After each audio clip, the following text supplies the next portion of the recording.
Kaeni chini myazungumze, kaeni chini myajenge, kaeni chini, fanyeni dua kwa pamoja. Allah subhanahu wa ta'ala atatue.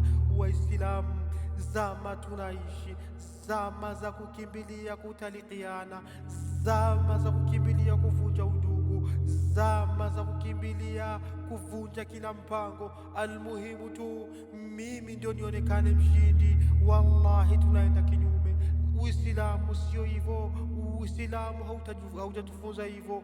Uislamu umetufunza jambo la suluhu, ndiyo jambo linajenga, ndiyo jambo limeinua miji na miji, ndiyo jambo limeinua familia. Kila familia unaiona imesimama, suluhu basi ndiyo nguzo katika familia. Miji mnaiona inapiga hatua, suluhu ndiyo imejenga. Fasi pote mnapoona maendeleo, suluhu ndiyo imejenga. Kwa hivyo Waislamu, jambo la kuharakia kuachana, jambo la kuharakia kusambua mambo si jambo lizuri, sio jambo la kufaulu, sio jambo la kufikisha mtu popote, bali kukaa chini na kuzungumza na kuelewana ndiyo silaha kubwa.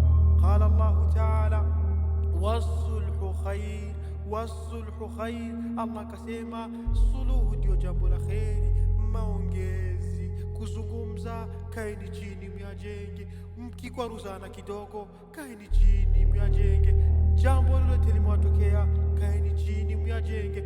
Ndiyo Uislamu, ndivyo Allah anapenda, ndivyo Allah ametuitia. Na mjiepushe jambo la kufarikiana, jambo la kutengana.